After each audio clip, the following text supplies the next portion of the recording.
Radio city originals.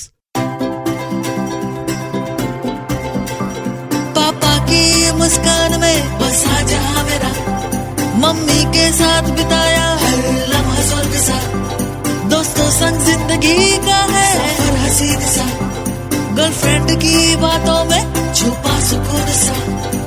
ये है छोटी छोटी लव स्टोरी, ये है छोटी छोटी लव स्टोरी।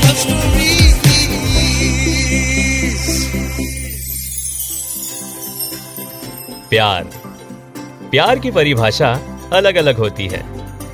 एक प्यार वो है जो एक लड़का एक लड़की से करता है, तो एक प्यार वो है जो एक दोस्त दूसरे दोस्त से करता है। एक माँ अपने बेटे से करती है, एक भाई अपने बहन से करता है, तो एक फौजी अपने देश से करता है, यहाँ तक कि एक जानवर दूसरे जानवर से करता है। ऐसे ही प्यार की कहानियां आप तक पहुंचाने के लिए रेडियो सिटी लेकर आया है शो, जिसका नाम है छोटी छोटी लव स्टोरीज। छोटी छोटी love story. We are all living in a digital world. ये वो दौर है जहां सब कुछ डिजिटली हो जाता है। एंड यस, हम अपने फीलिंग्स को भी आजकल इमोटिकॉन्स के जरिए एक्सप्रेस करते हैं। इन दिस डिजिटल वर्ल्ड एक दूसरे को जानने के लिए अब हमें एक दूसरे से मिलने की जरूरत भी नहीं, ऐसा बताते हुए कई डेटिंग एप्स मार्केट में अवेलेबल हैं, जिसमें लोग अकाउंट बनाकर किसी से भी बात कर सकते हैं। जहां कुछ लोग इस डेटिंग ऐप में सिर्फ फ्लिंग, हुकअप्स या फिर टाइम पास के लिए आते हैं, तो वहीं कुछ लोग ऐसे भी हैं जो इस डेटिंग ऐप में एक दोस्त ढूंढने के लिए आते हैं, और ये दोस्ती बेस्ड होती है सिमिलर इंटरेस्ट पर। और कुछ लोग तो मैट्रिमोनियल साइट में भी डेटिंग के इरादे से आते हैं। छोटी छोटी लव स्टोरीज के इस एपिसोड में आज हम एक ऐसी ही लव स्टोरी की बात करेंगे जिसकी शुरुआत डिजिटली हुई थी। ये कहानी है राज की। राज अपने दोस्तों के साथ मिलकर एक मैट्रिमोनियल साइट लॉन्च करने की प्लानिंग में था। So to know the working of the matrimonial site, उसके दोस्तों ने उससे कहा कि वो अपना एक प्रोफाइल मैट्रिमोनियल साइट पर बनाए। अब वैसे तो राज का शादी का कोई इरादा नहीं था, लेकिन उसके दोस्तों के कहने पर उसने अपना अकाउंट खोला। The main aim was to know कि एक मैट्रिमोनियल साइट क्या क्या चीजें यूजर को ऑफर करती है, एक दिन में वो कितने प्रोफाइल्स के कॉन्टैक्ट्स देख सकता है, क्या बिना कोई मेंबरशिप लिए कोई कॉन्टैक्ट्स व्यू कर सकता है या नहीं। तो राज दिन में 3 बार उस वेबसाइट में जाकर या फिर उस मैट्रिमोनियल साइट के एप्लीकेशन में जाकर उसकी सर्विसेज को एक्सप्लोर करता था। एक दिन जब वो उस एप्लीकेशन को एक्सप्लोर कर रहा था, तो उसकी नजर एक लड़की की प्रोफाइल पर गई। उसका नाम रवीना था। अब क्योंकि उसे देखना था कि ये एप्लीकेशन से वो क्या कर सकता है, तो उसने उस लड़की के प्रोफाइल को लाइक किया। शाम को जब उसने चेक किया, तो उसने देखा कि उसकी रिक्वेस्ट उस लड़की ने एक्सेप्ट कर दी थी। राज ने तुरंत रवीना को टेक्स्ट किया। कुछ 5 मिनट बाद उसे रवीना का रिवर्ट मिला, और इस तरह से उन दोनों के बीच कॉन्वर्सेशन शुरू हुई। अब यहां प्रॉब्लम यह थी कि राज को शादी में कोई इंटरेस्ट नहीं था, लेकिन वो ना चाहते हुए भी रोज उस डेटिंग ऐप पर उस लड़की से बात किया करता था। एक दिन राज ने रवीना से उसका मोबाइल नंबर मांगा। अब क्योंकि उन दोनों को एक दूसरे से बात करते हुए कुछ 1 महीने हो गए थे, तो रवीना और राज ने एक दूसरे के साथ अपना मोबाइल नंबर शेयर किया, और फिर दोनों मोबाइल पर बातें करने लग गए। एक दिन राज ने रवीना की फोटो अपनी मम्मी को दिखाई, और उसकी फोटो को दिखाते हुए उसने अपनी मम्मी से पूछा कि उन्हें वो लड़की कैसी लगी। अब मम्मी से बड़ा सरकास्टिक जवाब देने वाला तो कोई नहीं होता। राज की मम्मी ने रवीना की तस्वीर को देखते हुए कहा कि यह बहुत सुंदर है, पर यह है कौन। इसके जवाब में राज ने मजाक में कहा कि यह तेरी होने वाली बहू है। यह सुनते ही राज की मम्मी कहने लगी, उसे दुनिया में और कोई नहीं मिला जो वो तुझ जैसे नालायक से शादी करेगी। यह सुनते ही राज हंसने लगा। फिर राज ने अपनी मम्मी से कहा कि वो एक प्रोजेक्ट में काम कर रहा है, जिसके लिए वो अपने कॉम्पिटिटर्स के मैट्रिमोनियल साइट को स्टडी करने के लिए उसमें अकाउंट बनाकर उसे चेक कर रहा है, और चेक करने के दौरान उसे इस लड़की की प्रोफाइल दिखाई दी।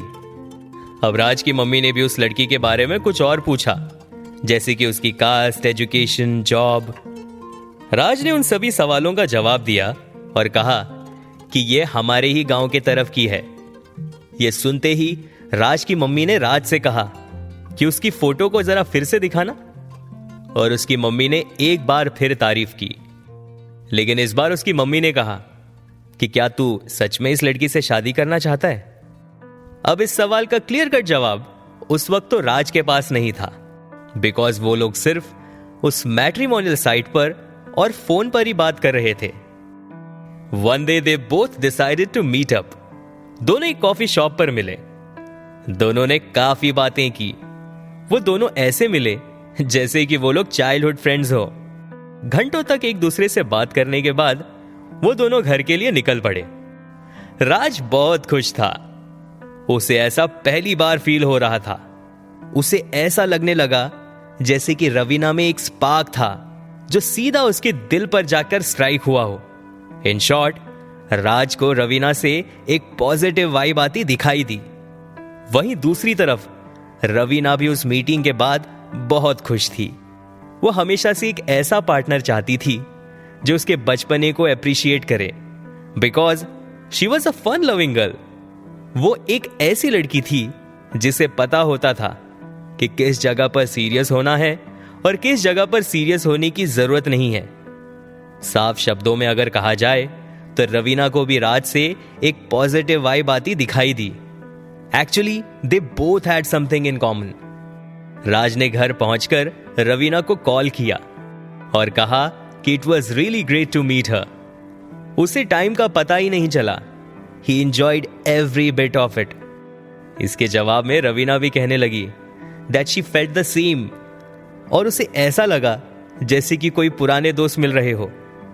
कुछ देर बाद राज ने रवीना से कहा कि इस मैट्रिमोनियल साइट पर उसने अपना अकाउंट सिर्फ ये चेक करने के लिए बनाया था कि ये साइट एक यूजर को क्या ऑफर करती है, क्योंकि वो अपनी टीम के साथ मिलकर एक मैट्रिमोनियल साइट बनाने वाले हैं और उसका शादी करने का कोई इंटेंशन नहीं था। लेकिन जब उसने रवीना की फोटो देखी और उससे बात की तो वो रवीना की तरफ अट्रैक्ट होता चला गया। राज ने रवीना से कहा कि उसे उसकी अच्छाई अच्छी लगने लगी थी। अब क्योंकि वो एक दूसरे से महीनों से बात कर रहे थे, इस पर रवीना ने राज से कहा कि जो चीज डेस्टिनी में लिखी होती है ना, वो चीज होकर ही रहती है। यहां राज ने रवीना से कहा कि उसके दिल में उसके लिए फीलिंग्स डेवलप होने लग गई है और वो चाहता था कि वो ये बात उससे कहे। फिर राज ने रवीना से पूछा कि क्या ये फीलिंग सिर्फ उसी को यानी राज को ही फील हो रही है या फिर रवीना भी सेम फीलिंग से गुजर रही है। इसके रिप्लाई में रवीना मुस्कुराते हुए कहती है, राज, हम एक दूसरे से महीनों से बात कर रहे हैं एंड आई लाइक्ड यू। अब जब मुझे फीलिंग नहीं होती तो क्या मैं तुमसे मिलने के लिए आती? मुझे तुम्हारी ऑनेस्टी पसंद आई और तुमने सब कुछ बताकर मेरी बात को सच प्रूव किया। And guess what, I am ready to spend the rest of my life with you. ये सुनते ही राज ने कहा, आर यू श्योर? बस एक बार मिलने पे ही तुमने डिसाइड कर लिया? इसके जवाब में रवीना ने कहा, कभी कभी किसी को जानने के लिए एक पल ही काफी होता है, तो कभी कभी किसी को जानने के लिए एक लाइफ भी कम पड़ जाती है। फिर क्या था, कुछ महीनों के बाद दोनों की शादी हो गई एंड दे लिव्ड हैप्पीली। तो ये थी राज और रवीना की एक छोटी सी लव स्टोरी। आप सुन रहे थे छोटी छोटी love stories only on radio city.